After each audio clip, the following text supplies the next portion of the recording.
Sacred love is all that you are. You are sacred love, God. Sacred love is all that you are. You are sacred love. Sacred love is all that you are. You are sacred love, God. Sacred love is all that you are. Show the way, God, show the way. I want to live in such a state of grace. Lead the way, God, lead the way. I want to live in such a holy place. Such a holy place. You are blessed peace. Blessed peace is all that you are. You are blessed peace, God. Blessed peace is all that you are. Show the way, God, show the way. I want to live in such a state of grace. Lead the way, God, lead the way. I want to live in such a holy place. Such a holy place. You are deepest joy. Deepest joy is all that you are. You are deepest joy, God. Deepest joy is all that you are. Show the way, God, show the way. I want to live in such a state of grace. Lead the way, God, lead the way. I want to live in such a holy place. Show the way, God, show the way. I want to live in such a state of grace. This one's on. All right. All right. Welcome, everyone. I'm excited to see you all here.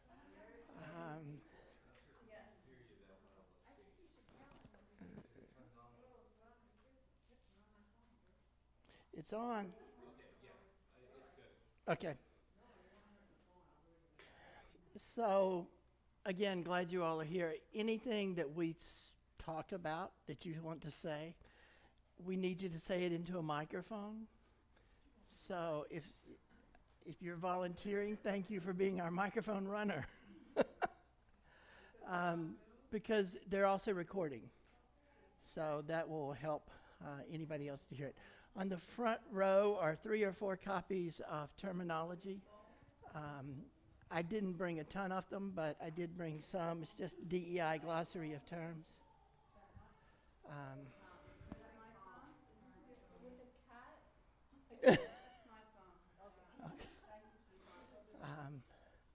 The glossary is from, it's called the Foster School, and you can look it up if you want to.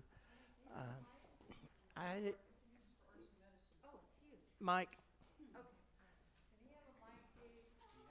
It's on. I don't know what's.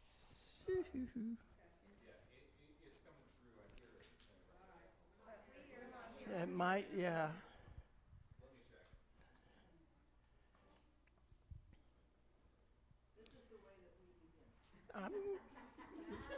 You're acting as though that's different than every other place in the world. And it is not. It's just normal day and not a big deal. This is how my classes often begin too when I teach them. Um, yeah. At the university, when I go in to teach a class, I have to log in. And because I don't do it often anymore, half the time the login doesn't work. So then I call IT and we wait for them. And it's just normal day in the world. Hey there. So there is a glossary here. It's DEI terms. It's from the Foster School. If you want it, you can either pick up what's here or you can just Google DEI terms. If you grab one, you'll notice, or you Google it, you'll notice that some of the things that are on there are very specific to that school. So just scratch those, but the others are pretty good. And most of them link to another article to explain what they are. It's just called Foster's School. All right.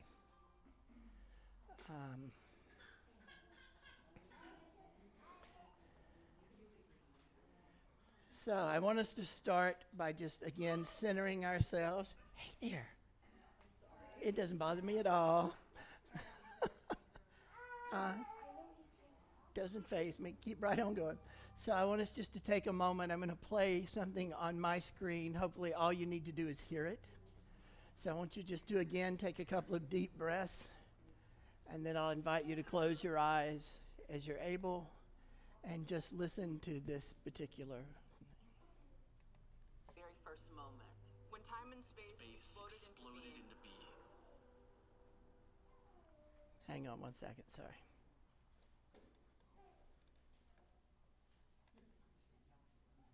My life, just as it is right now, is a perfect expression of divine love. Is this one on? Gabe, Every sunrise, cut that one on.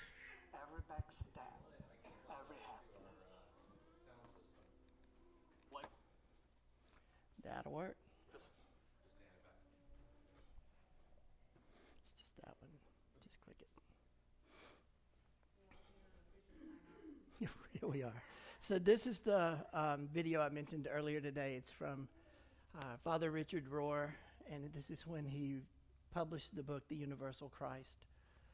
And this is one of the, it's a Surface, so I don't know that it's going to plug in. But it's a video that was meaningful to me because it talks about God and everything, everywhere, and then it goes into what it means to be the Christ or to be a Christian.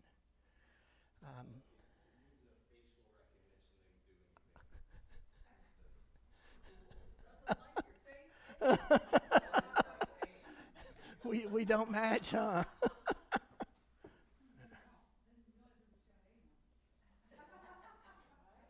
Here you go. Can you go back to the beginning?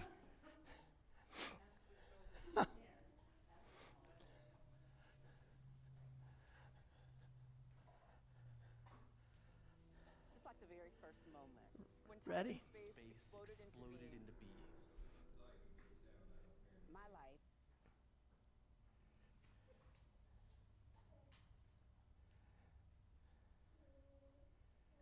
If not, we'll be fine. So again, this particular video came out during the part of this book, The Universal Christ. And as I said, my nickname for the video is Jesus' last name isn't Christ. In my family, there was a phrase Exploded into being. some often used that was Jesus My life, H. Christ. just as it is right now. I'm not sure what the H stood for. Every Always a backline, little fearful that it was every my initial sunrise, too, so maybe that. every backstep, every happiness. I have no idea. I'd have Like to the Google it stars, and look that up. the moon, the earth, the tree. I've never heard that. All right. It won't work. But now I'm on. Hey, I can hear me now. Yeah, let's see if we can make it work. Let's see, is this microphone? The oceans, The creatures and all human beings, past, Everything visible without exception. Everything visible without When time and space All right. first moment.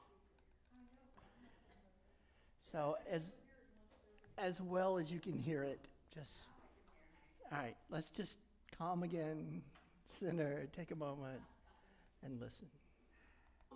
When time and space exploded into being. my life, just as it is right now, is a perfect expression of divine love. Every dark night, every sunrise, every backstep, every happiness. Like the stars, the moon, the earth, the trees. The oceans. The creatures and all human beings, past, present, and future. Everything visible without exception.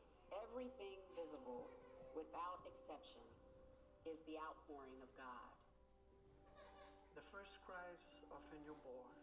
Skyscrapers at night. The memory of a kiss. Blooming wildflowers after a forest fire. A cup of coffee, rice and beans. The quiet hum of a washing machine. Dancing barefoot. Patterns on the wings of butterflies. The gifts of healing passed down from my ancestors. The sound of a drum in the hands that strike it. In all of creation, there is a unifying heartbeat.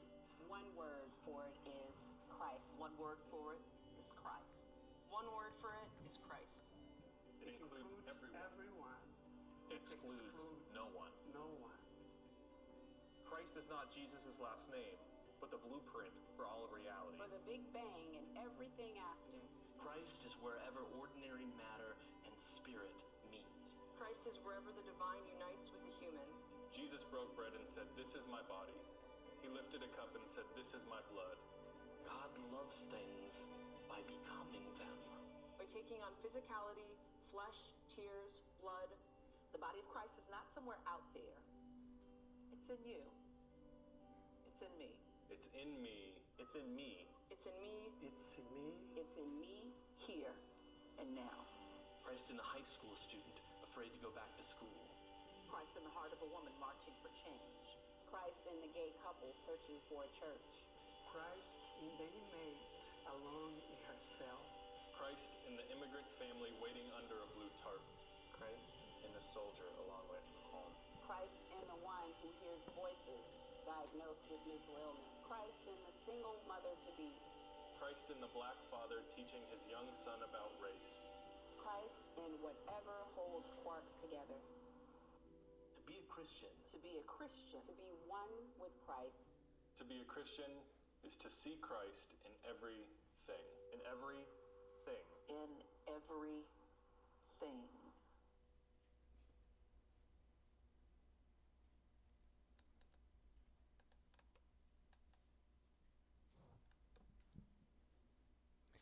So it ends with the slide that you have that says, "Incarnation is the oldest Christian story. Through Christ, God is pouring God's self into all of creation. To be a Christian, then, is to see Christ in everyone and everything." So that's a part of what we were talking about this morning. And I have to tell you that I had picked out what I was going to talk about this morning before we settled on doing this workshop. So it just kind of went together well. But that's how God stuff works. Kathy and I, usually when I'm coming, discuss at some point if there's any music in particular I like or want or something like that. But often it's just go with your gut. I think that's the serendipitous part of all of us, and that's the part where we are that connected through God that it's going to work. But I think that's important, that the incarnation of the oldest Christian story through Christ, God pouring God's self into all of creation. Source, creator. All of us coming together, all of us in our love, all of us in our oneness. And then to be a Christian is to see Christ in everyone and everything. So for a long time, I've had a hard time with the word Christian. Just going to be honest. I think it's been taken on to mean something very different than what I think the original intent was. And when I look at that part of it, I have a hard time. But I think when we look at the Christ and what the Christ represents, Christ in everyone, Christ in everything, understanding who the Christ is an important part. So you have a slide in there that's just called the Christ. All of this came from Mary Alice and Richard Joffela, and you can find them. They wrote the book The Quest, if you've ever heard of it. They also do a lot with Unity Online, unity.org. And the word Christ comes from the Greek meaning the anointed one, Christos. So when we think about that, and we think about who we are each the anointed one. Hard to grasp sometimes, but we are that Christos. We are that Christos in this world. And I like the next line that's on your sheet. It says, Christ is a title reserved for anyone who becomes aware of and fully realizes the depths of his or her divine possibilities as Jesus did. So what I want you to hear, it didn't say who has already realized and who has gotten it all and has their stuff all together. It says that we recognize our divine possibilities. That is the Christ in each of us, representing the possibility of us doing the even greater things, of being the Christ. The Christ is presence of God in each of us, individualized in each one of us. And when we allow the world, this is another of my favorite of their lines, when we allow the world to see the splendor of our divinity, then we become way showers like Jesus. So one of the things I gave up on a long time ago was changing other people. I still want to, not gonna lie, but I know it's not gonna happen any more than they're gonna change me. But I think we can help people see how they can change and see what can be better about each one of us. And I think that's the important thing that we learn as the Christ on this planet. Christ in this incarnation is us leading others, showing them their divine possibilities. So am I going to change Carla or Rupali? Nope. Can I help and teach them and give them guidance? Yes.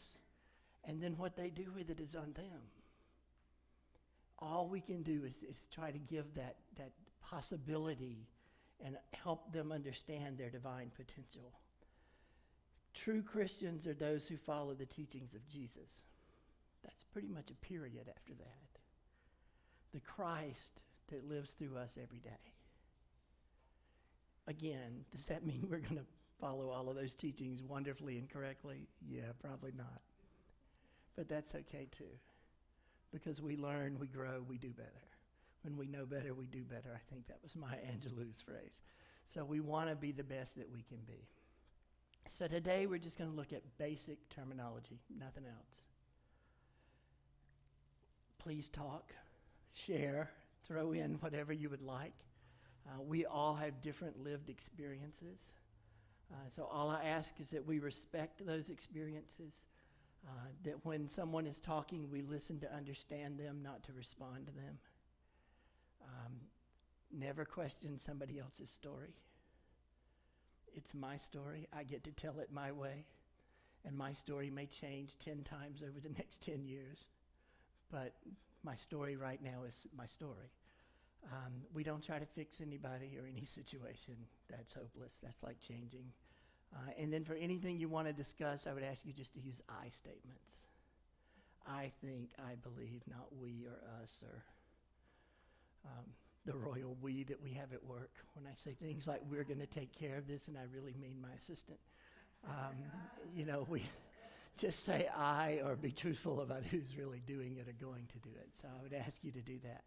All right, so first term is intersectionality.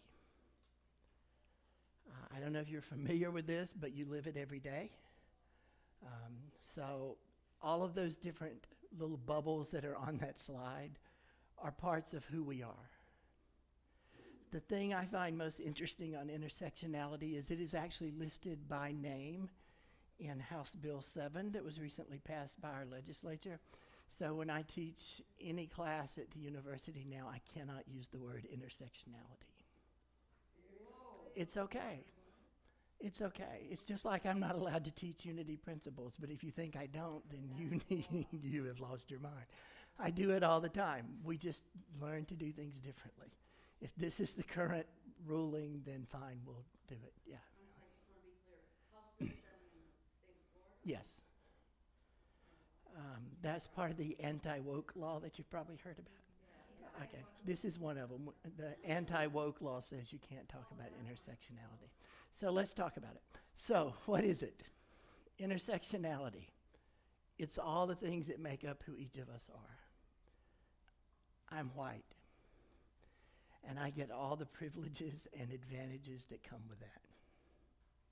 I am male. I get all the privileges and advantages that come with that. Okay, now this third one, some of you know, I'm guessing probably everybody, I'm also gay. How do you know that? Because I told you. I'm guessing when I walk down the street, most people don't just automatically make that assumption. I have friends that they would.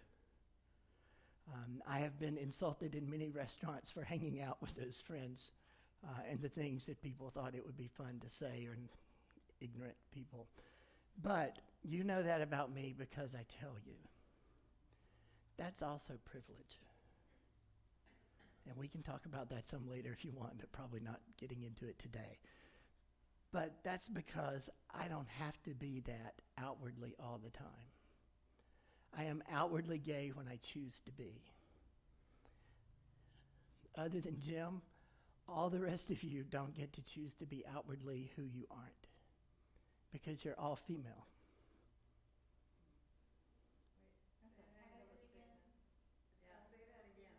So I can hide that I'm gay. You cannot likely hide that you are female. You cannot hide that you are black. Right. I believe that. Right. But the point is, it's something that I can put aside. Other people can't. So when we look at our intersectionalities, we're not only looking at who it is that makes us up, but what advantages do I get by being who I am? I am cisgender, which means my sex at birth matches how I present myself. So I am male, which we have said. I am a former professor, now an administrator, but I was a college and university president at one point in time. So I had some degree of education and some degree of privilege that went along with that. I'm honest enough to tell you that the reason I'm not that anymore is because I got tired of legislatures and people who give big money. And you have to be nice all the time. And while I'm pretty good at it some of the time, sometimes I can't. But that means I also have some degree of education. Some people don't. What does that mean? Sometimes not a thing. But it can also be one of those areas of privilege and advantages that I have. I'm upper middle class. I didn't know I was lower middle class when I was a child until my brother told me. Because my parents made sure we had everything we wanted and needed. So I didn't realize the struggle they went through to get that, to make sure that happened. And probably all of us are in that boat, whatever class we view ourselves in. That our parents perhaps struggled, but we didn't know it. I speak English, which is another part of my intersectionality. You can break it down into all those little bubbles. And I think the key of intersectionality is just to realize that no one of those things describes us fully.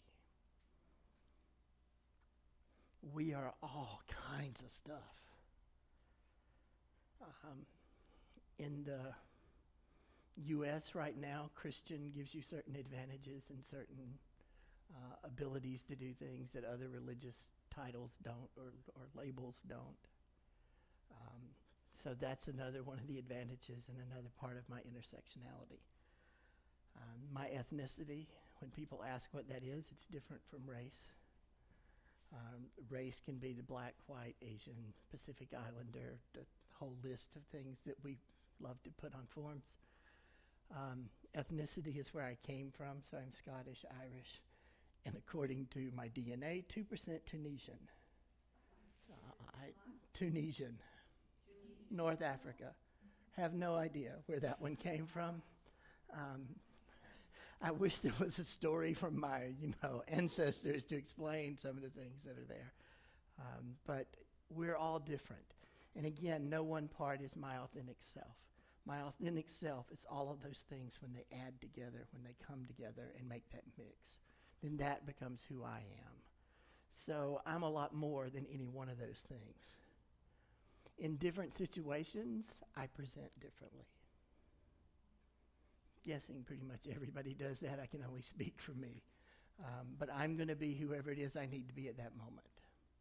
And sometimes I do that to fit in. And sometimes I go onto my radical side and I become somebody that you might not recognize immediately because I want to be different. And I might want to make people uncomfortable. Just reality. You're going to learn a lot about me today. So, next term, hang on to intersectionality. The next one is diversity. That's kind of been the overarching term that we've used for years. And it signifies a non-homogeneous group of people. So we all are different in this room in different ways. That is diversity. This is a diverse group, with the exception of Jim and Gabe and I are the only 3 males in the room. Now, let me tell you that visiting a lot of churches, this isn't unusual. I go to a couple of churches where if there's one male there other than me, it's exciting. I go to some churches where if there's anybody there within 10 years of my age, it's exciting. And it's never 10 years lower. So it's, all of us are a diverse group. Wherever we go, we are part of a diverse group normally. When is the one, this is a Martin Luther King Jr. statement, that the most segregated hour in the week is when? Anybody know? 11 o'clock on Sunday morning. I will tell you that you are one of the more diverse churches that I go to. So when you sit and look and you think, wow, we're not doing great, you wouldn't believe how well you're doing. Now, that's just diversity. Diversity is counting beans. When I used to teach accounting, that was kind of how I described a lot of things. But diversity is putting people into categories and then counting how many of each thing we have. So how many males are in this room? How many females are in this room? How many are white? How many are black? How many are Hispanic? How many are Asian? It's developing a set of categories for people. For years, that was good enough to a lot of people, unless you were in one of those marginalized groups or minor categories.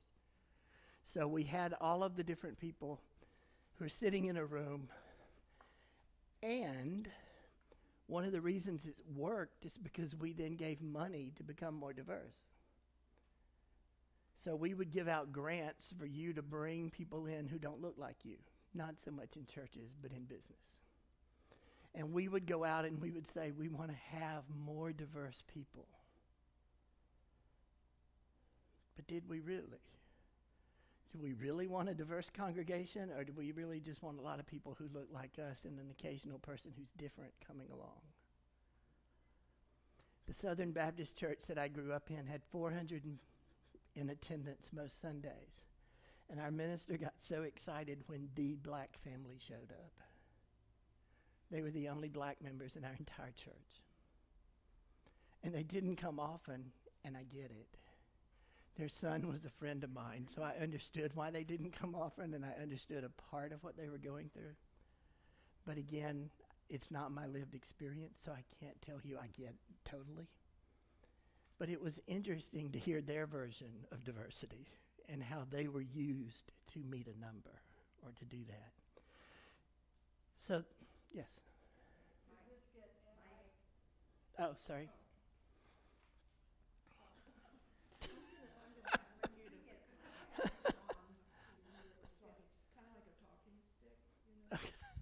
It's just a. Hello. Says it's on. Can you hear, Gabe? I'm not getting it as on. Okay, as long as they can hear it broadcasting. Yeah, I'm sorry for the interruption. Okay, so that's working. Okay. All I was going to ask him was, with the House law that they just passed, does diversity get as much, quote, Xing as did the word intersectionality? No. As a word, no. As a concept, absolutely. As a word, no, because it's money attached to diversity. Diversity in a lot of people's mind is for us to look different. My definition of diversity: a variety of people with a variety of points of view.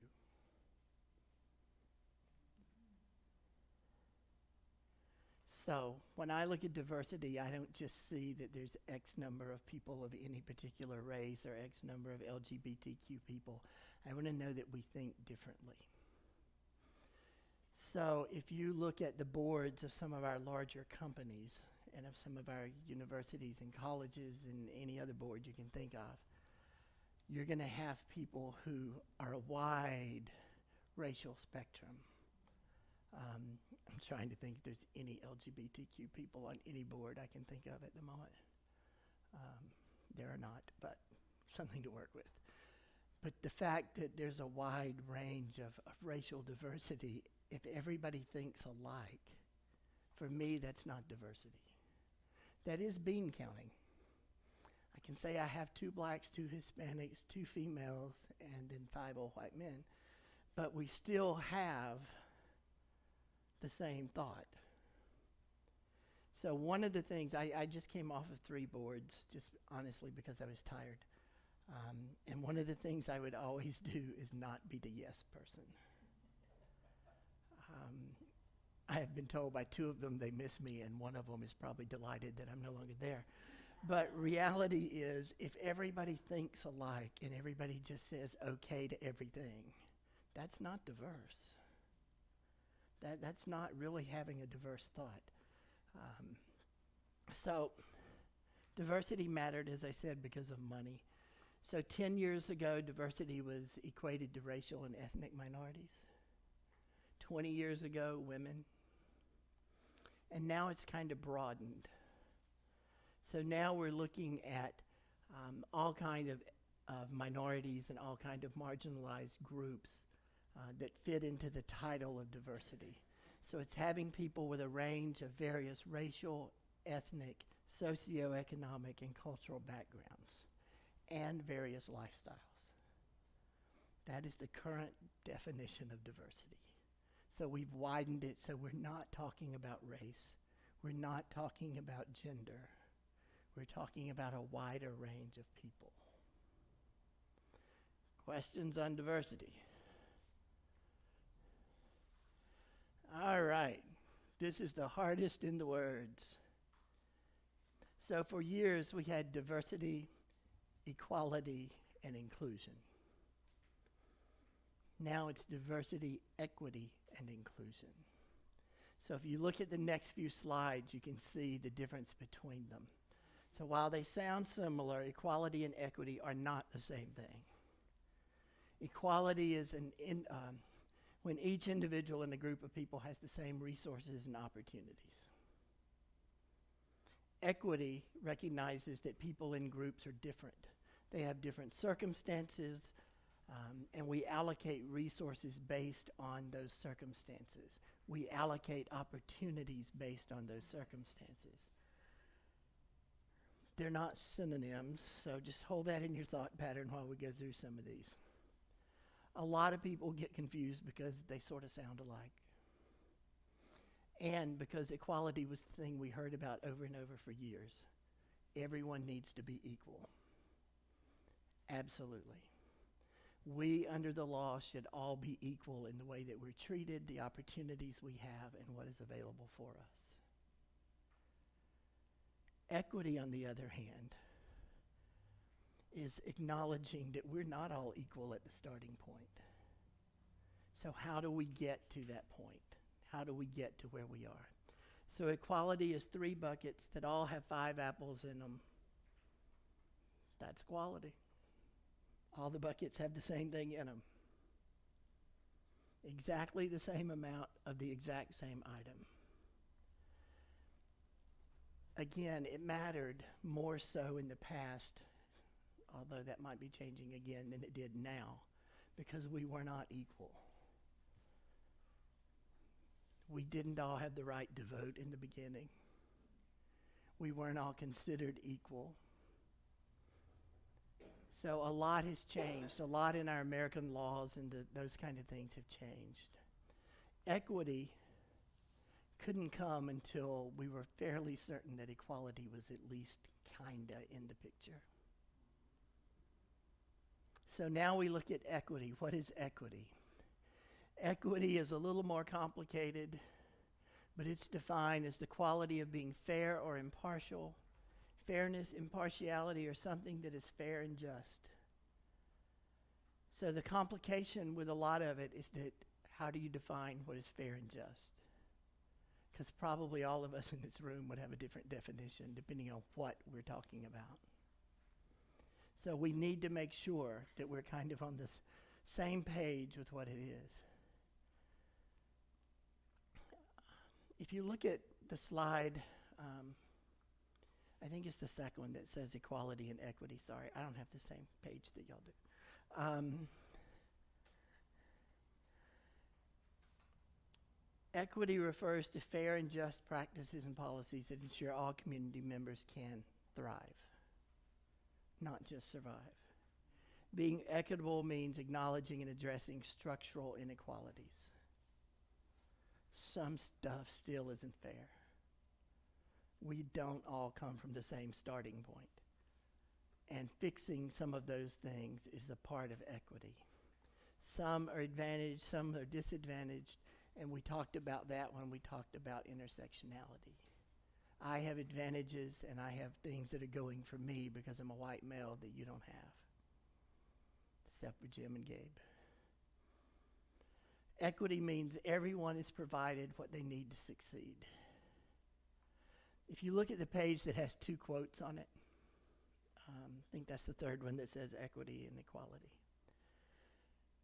It says, equality is giving everyone the same pair of shoes. Equity is giving everyone a pair of shoes that fit. Pretty simple. Making sure that people actually have what they need, that's the equity side. The route to achieving equity will not be accomplished through treating everybody equally. It will be achieved by treating everyone justly according to their circumstances.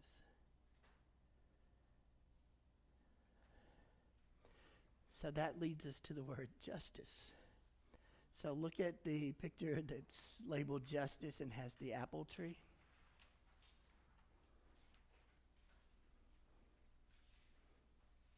So why is the first picture labeled inequality?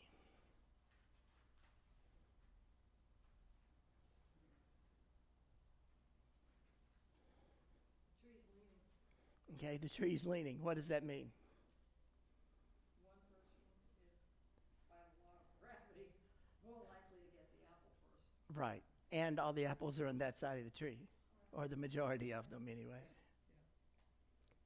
Ooh, I can't see that yet. Okay. Yeah, it's hard to see the little red dots, but so we have equality. What happened under equality? Everybody gets a ladder, the exact same size. But it's equal. Everybody has an equal shot at it, right? No. So equity. What's the difference now? Okay, so one side has the higher ladder so that person can now grab the apples. Look at the apple tree. Right, because we've never fixed the tree. We just made something where you could grab it, an empty tree.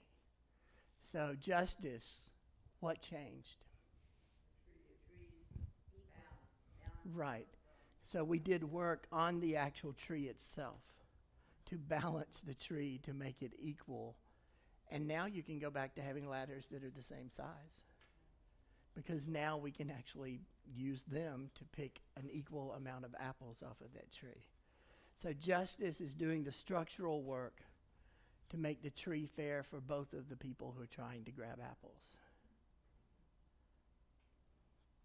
That's a pretty simplistic view of justice, but for just a start, that's a good way. So justice is long-term equity. It looks to create equity in systems and in individuals. Justice can take equity one step further by fixing the system in a way that leads to long-term, sustainable, equitable access for generations to come. Any questions on that word? We'll come back to questions and comments later. Inclusion. So this used to be where it ended. There are now a few more words we're going to look at, but inclusion was always everybody is respected and valued. Everybody's able to achieve their potential. Now, let's be real. Everybody doesn't want to achieve their potential. That's just something we have to acknowledge at some point in time. And it may be because we've had such a structural mess of our system that they don't feel like they still can. Like, I've given up on all of this. But it's our job to keep fixing those things and hopefully bring people back in to feeling respected and valued. So when we can authentically bring traditionally excluded individuals and groups into a process, when we bring them into activities or decision and policy making in a way that shares our power and ensures equal access, now we're looking toward inclusion. Inclusion means a lot of different things. Let me hit one of a phrase. Verna Myers, who is a diversity advocate, said diversity is being invited to the party, inclusion is being asked to dance. So inclusion is, I want you on my board of directors. I want to promote you to management so you have a voice in what's going on. I want you on the platform at my church. So a bunch of my friends go to a church in Orlando where they are very welcome to show up on Sunday to give and to sit quietly in their seats. 5 older gay men who would never in this church be allowed to set foot on the platform or sing with any group or do anything else. They're okay with that. I would not be. So for me, they might be a part of that church's diversity equation, but they are definitely not included. For me, inclusion is when everybody has a say. Everybody is taken into it. One of the things that drives me crazy at churches in general, Unity sometimes very specifically, are when I see a board that doesn't look like the congregation. When I see a board of directors that doesn't look like their congregation. So I go to a church, and I'll talk about them and then tell them I did it later, that had an all-white board where probably a third of the church were minorities. was a minority. So that particular board, I'm not necessarily black. In fact, the majority are Hispanic. And there wasn't a Hispanic person on the board, and there wasn't a black person on the board. Now, I will tell you, having talked to those black and Hispanic people, none of them wanted to be on the board. But why don't they want to be on the board? Because they've never been included in anything else. So if you're asking me to be on your board just to have the diversity, that's a problem. I need to know that I'm included in other ways. Our minister is great at that. She includes all people in all things, and that has changed a lot of how it is. And we actually now have a very balanced, diverse board. Boards are interesting and sometimes hard to crack. And again, not just because the board doesn't want to, but because you have to have nurtured people along the way. And we're not always good at that, which is really sad since a lot of us are churches. You'd kind of think we'd be better at that sort of stuff. But that inclusion, bringing everybody in, has to be there. At the University of Central Florida, I work with a lot of LGBTQ students, and one of them is in a motorized wheelchair. Now, she graduated 5 years ago, and I already told her I was going to talk about her today. So she's in this motorized wheelchair, and we have a building called Classroom Building 1, which is nothing but classrooms and a few offices. Her motorized wheelchair, to get to class, required her to go through a cutout in the curb. Mm-hmm. So that cutout, the only cutout, is on this side of the building. And you know what some of these college buildings look like. They're rather long and wide. So she had to go up there, completely around the building, to get to the access point for her. And then when she got inside the building, she couldn't reach the buttons on the elevators. She didn't really want to complain. She didn't want to put herself out there as the one who saw this as an issue because she had done that her whole life. Great. That's where her friends came in. And her friends needed to be people like me who didn't mind going to the president's office and going, what the crap? And you know, none of us ever noticed it because we're not in that situation. That was fixed really quickly. It doesn't take a lot to break a curb and, do a little cement over that thing and fix it up. So it was done easily. Some things aren't that simple. So inclusion is making sure everybody can dance. Everybody is comfortable doing so.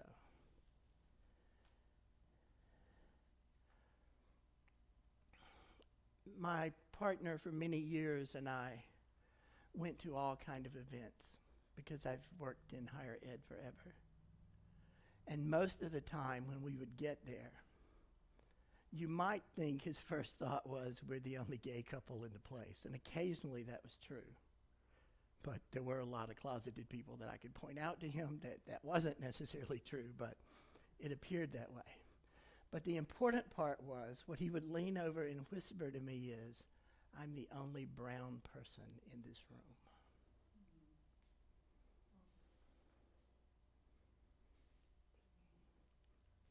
Let me make this more complicated.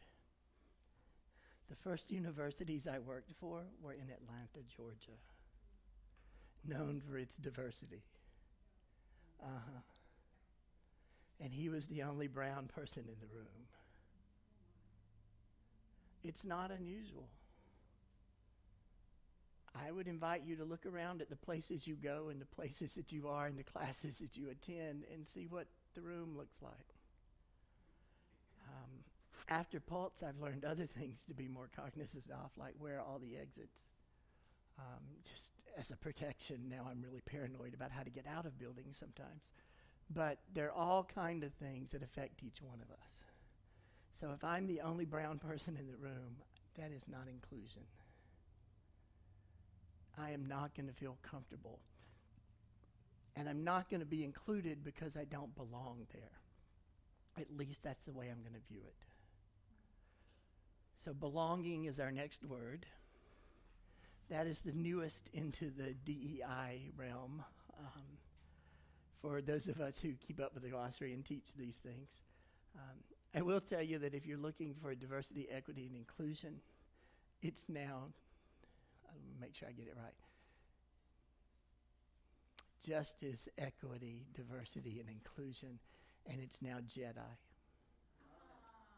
I guess that's to help people remember what the initials are and could stand for. It's justice, equity, diversity, inclusion, or JEDI. But that leaves off belonging, and I think that's probably the first. It's a step beyond inclusion. And belonging is when I feel security and support wherever I am. I am accepted and I belong here. And that is what we need to work on in most places. That everybody feels like they belong, that they're a part, that they're secure in where they are. I don't have to worry about the fact that I might be the only gay person in the room. A lot of us, that's not a big deal anymore because we've lived with it for so long. Sometimes, again, I go back into my role of being less mentor and more tormentor. And I make sure that I am noticed in the room as the only one. But each of us wants to feel like we belong. And that's what we have to nurture as a spiritual community, belonging. As my authentic self, I can be here. The church I was at before this was MCC. And the MCC in Orlando had 2 transgender people who served on platform, were ushers, did all kinds of things. And it made other gay people nervous. That's not unusual. One of my best friends is transgender, and she always says, do your parents understand you being gay? And I would go, no. And she'd go, well, then why do you think you're going to understand me? You aren't me. You're not living this life.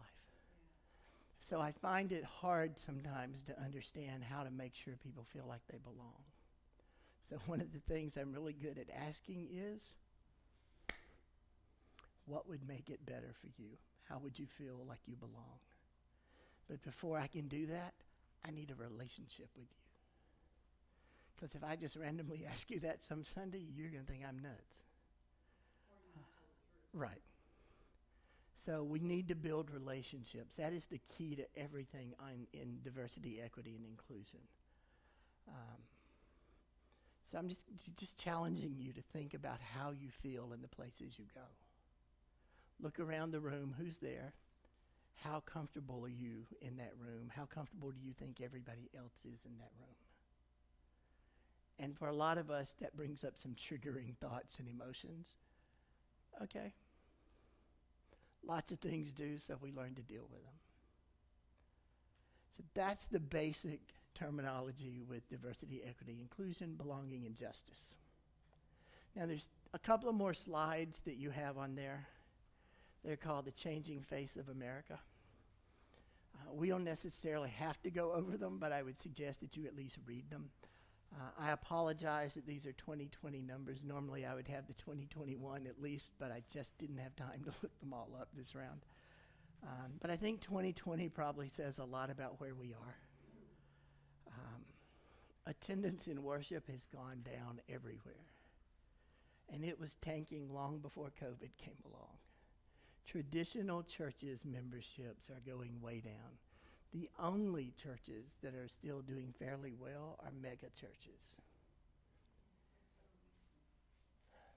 I don't have to do anything or be connected if I don't choose to be.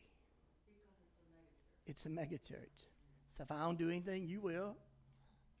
I can just go and sit and enjoy. And that is appealing to some people, absolutely. I went to, when I first moved to Atlanta, I went to this church that was huge, the building. I assume, based on the fact that the building was that big, that so would the congregation be. They weren't. There was about 50 people in this building that seated 2,000. The neighborhood had gentrified and had become primarily LGBTQ, and this church was not welcoming. So there weren't that many people showing up for services. And white flight. Everybody else had moved to Marietta and to other northern areas, so this church in the middle of town was pretty empty. But when I got there, they had 3 music directors. One that did the music on Sunday, one that was a fine arts director, and one that ran their music program. So I'm sitting there thinking, this is a perfect church. These people would never ask me to do anything. Within 2 months, all 3 had resigned and left. And their Southern Baptist minister came over to me and said, I know one of your friends, and they said you used to do music, so would you do it just for a little while? Y'all know what a little while is in church, right? If we had slides, I'd show you the picture of that skeleton that says, yes, Pastor, you said a little while. Because sometimes that's how it feels. So I said yes, and 7 years later when I left, I had done music for them for that long. I went to hide, being honest. Just didn't want to do church work anymore. I definitely didn't want to be in a Southern Baptist church doing church work. And this church also knew I was gay and knew my partner, and we sat together and they didn't care. Interesting for a church that, was going under because they didn't like gay people. So do you want to explain it? No, still don't. To this day, I couldn't explain it.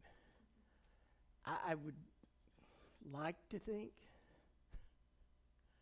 that they had learned something, but I probably just think they needed somebody to do their music, and I could. But either way, I went to hide, and I think that's why mega churches work, because you can hide. I don't have to really do anything. I don't have to show up for a class. I don't have to be noticed. When I went to Christ Church Unity, now Unity of Central Florida in Orlando, I told them on day one, I'm not doing anything. I will never be a minister here. I am not doing any kind of music. I am not working with kids. I am not doing anything except showing up on Sunday and sitting on this 5th row because I like it because the air conditioner blows on me. It was great. And I made it for 6 years doing that, knowing the whole time that I was going to be doing something eventually. And knowing the whole time what it was I was supposed to be doing. I will say I have lived up to the I will never work with children. And I have lived up to I have never done music or sang in that church. Now, as you can see, other things changed a little bit. But sometimes you just don't want to do it right now. And I think that is a part of belonging, which people don't always get. Sometimes I just want to show up, do nothing, and you love me. And if I miss a Sunday, keep right on loving me, and I'll probably be back. If I miss 3 or 4 Sundays, you might want to check in. But check in because you're checking to see how I'm doing, not because we noticed you weren't in church today. Because I want to know I belong here. Not that you missed my tithe or you missed whatever else it was I might do. So for me, that's a big part of the belonging part. The changing face of America, again, those 2 slides, we're right at time, so I'm just going to let you read them on your own. But the value of these 2 slides is to just simply say, church is changing. The world is changing. Florida is now a minority-majority state. Majority state. What does that mean? That means there are more minorities in Florida than there are white people. There are a lot of those states now. And I'm going to say that's why a lot of them are getting awfully nervous about an awful lot of stuff right now, but that's just the reality. People get nervous when I might lose my power in my kingdom. So that's I potentially, I can't answer that because I'm not any of them. I have really good friends who are legislators from Orlando who are up there fighting and doing their stuff. And I hear what they tell me, but I don't know much else. So, yeah. My thought is maybe it's not that's why they're doing it. Maybe their voice is growing. Right. And the people in power getting scared. That would be absolutely right, Gabe. Thank you. But if you look at the statistics, they're very interesting. The number of people who don't claim any kind of church in their background now and don't attend on a regular basis is larger than those who do. If you look at the ones from the 2020 survey that said 29% of Americans never attend a church, and then it's broken down, by states in the Southeast region. Florida is, I think, at 35%. Somebody who can read numbers that small or typing that small will have to tell me. But that means only 35% of people in this state claim that they go to church on a regular basis. In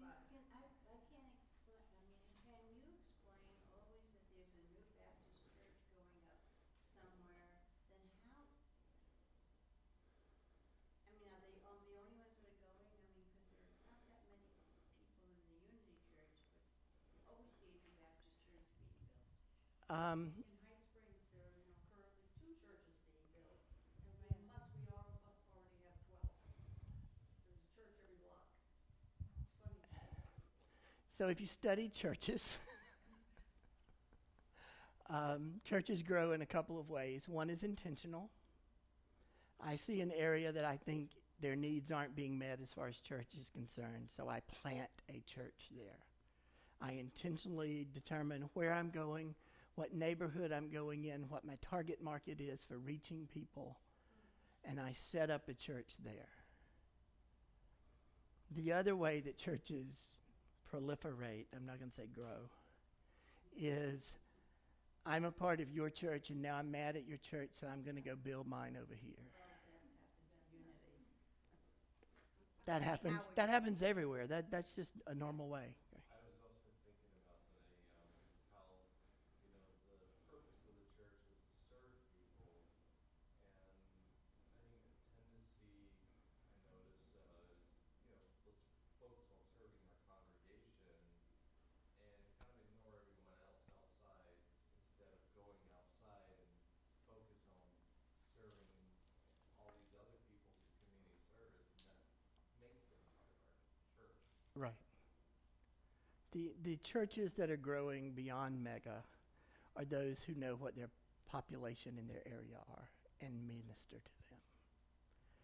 So if you want to know who your market is, then look around you in this neighborhood. In years past, people would have driven by 5 churches to go to the one they want to go to. When people are dropping out of church left and right, they're not going to do that anymore. I'm going to go to the neighborhood church that meets my needs, that is there for me. They're supporting me. So who's your neighbors? What is this neighborhood?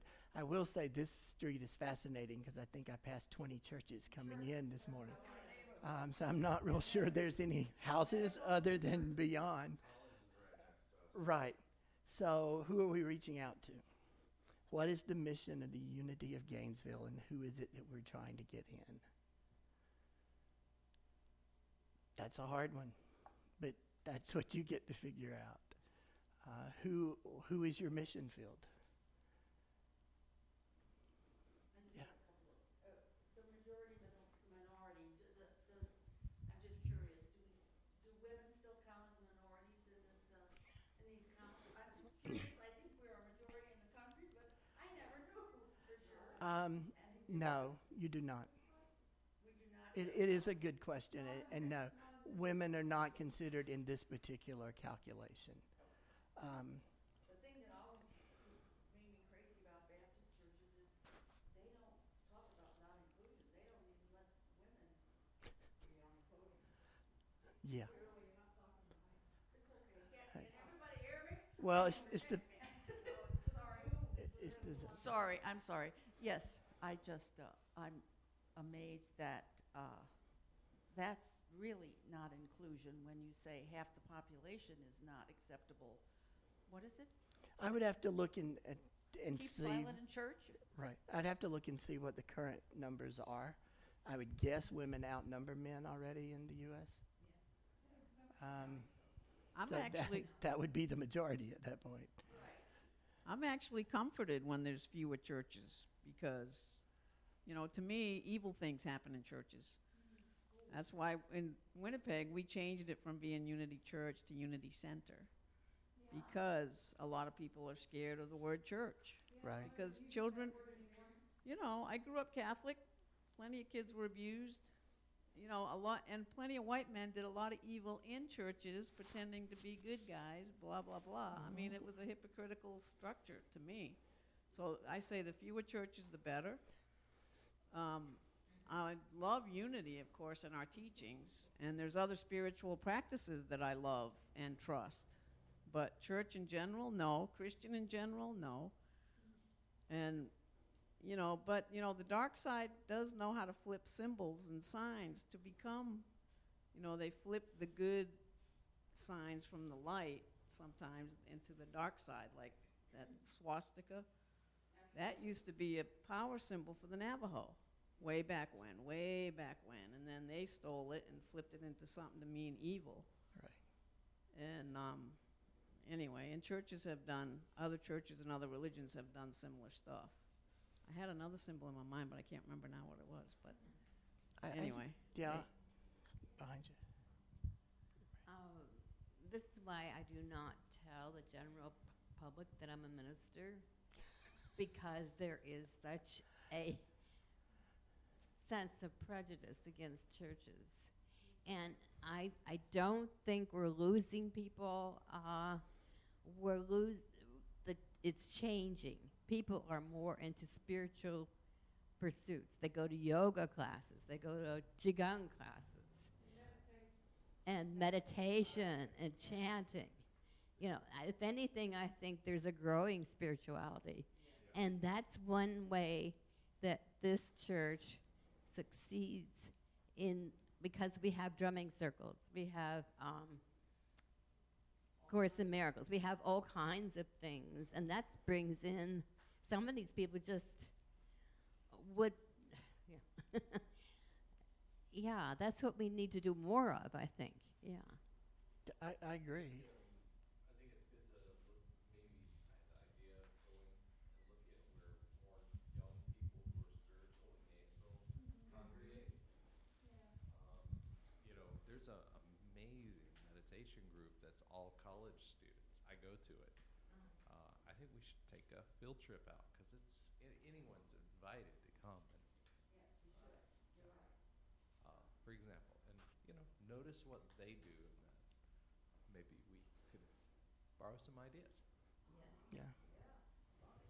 Yeah. So the same is true in Orlando, that there are 3 Unity churches, if you count the one in Claremont, which is in someone's home right now. But there's one that's on the west side of the county. There's one in the middle of the county.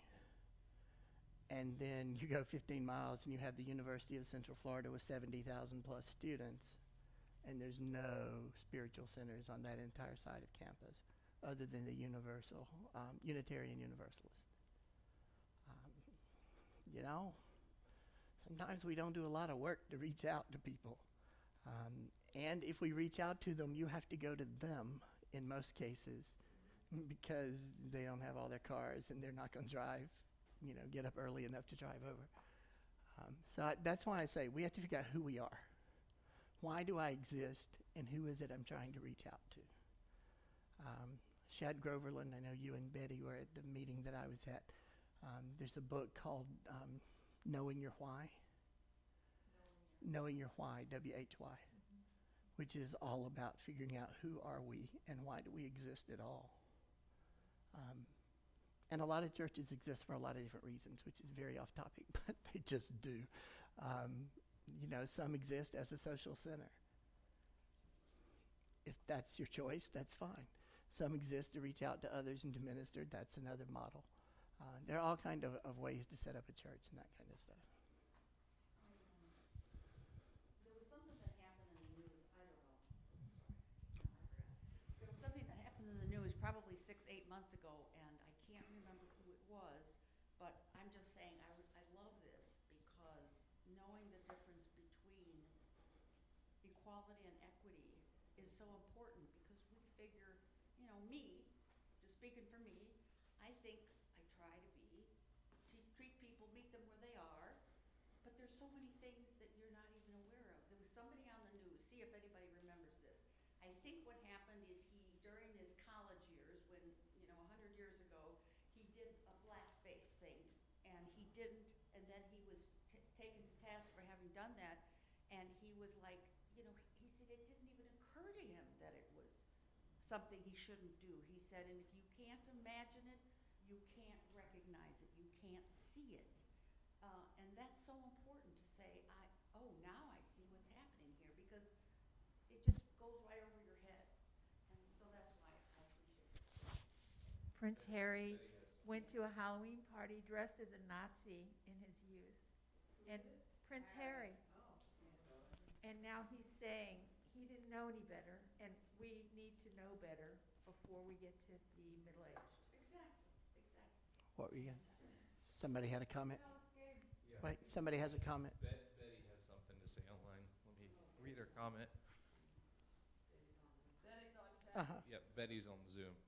She says, please mention that we are inviting everyone who would like to come to Shad's presentation in March. Okay, yeah. He's going to be at Unity of Citrus in March, in Citrus County, Hernando County. And yeah, Carla Yeah. is going to organize a carpool. It's Yeah, in Citrus I would County. encourage you to go. It was, Reverend Shad Groverland is the CEO and president of Unity Worldwide Ministries. His presentation is completely about knowing who you are, why you exist, what we're doing this for.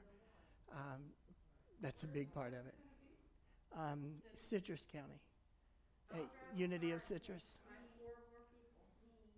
Yeah.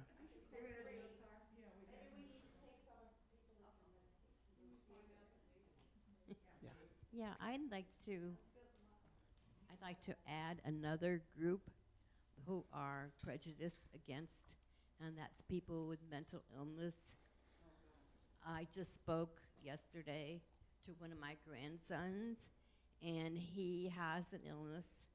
He is bipolar, and he has schizophrenic ideation. He's thinking that they're robots after him. He blew up his hand the other day. He sent me a picture of it. It's just unbelievable. And because he's trying to defend himself, so he's developing some explosives. And nobody in the family understands him. It's so sad. His father, his mother, his stepmother, my daughter, they're all, oh, Marshall, what's this latest thing? They had to lock up the ER when they took him up there. It's really sad. And I think that has a lot to do with all the school shootings and all the craziness that's going on, because we don't take care of, we don't offer help, we don't accept or even acknowledge all those people who have a mental illness. So I'm going to write a letter to my family and asking them to understand Marshall and accept him and support him. He's in a lot of pain, you know. You don't blow up your hand with a normal person, you know. So.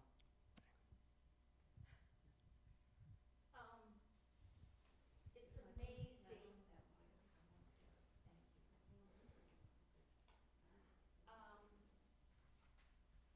I used to teach down in Miami. I was chair of the English department, and it was a time when black people were just coming in as anything, you know, as students, on the faculty, whatever. And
So I would say first, I would invite you to look forward instead of backwards.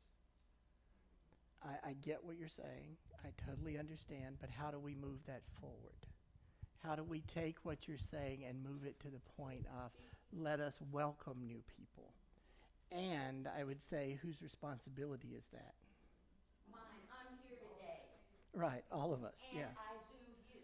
Right, And I know who you are. And that's what I wanted. right, Somebody that was open and loving right. and would accept me as who I am. Absolutely. So that's what I'm saying. Let's go forward. And the disadvantage is I don't know who was new here. I don't know who the new people are. But it's up to us to welcome them and to make them feel welcome. And again, I've been new in a lot of places that didn't, so let's work on making sure that we do.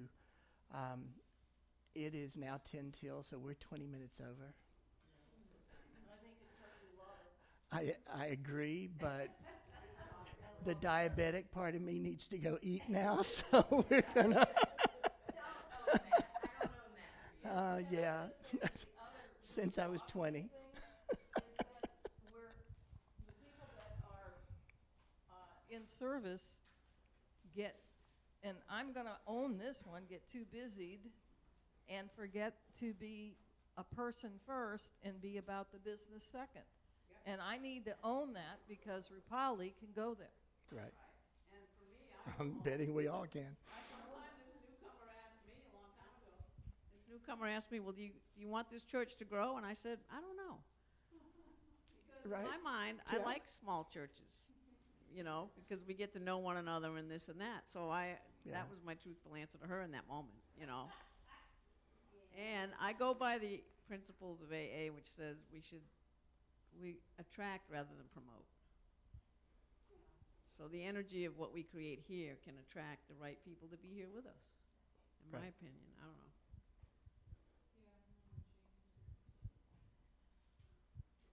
All right. You have something on the floor, just don't want you to step on it. Thank you all. See you in a while.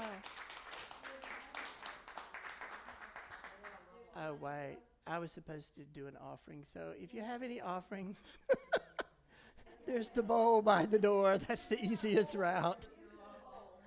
Y'all can tell I forget stuff that's that kind of thing.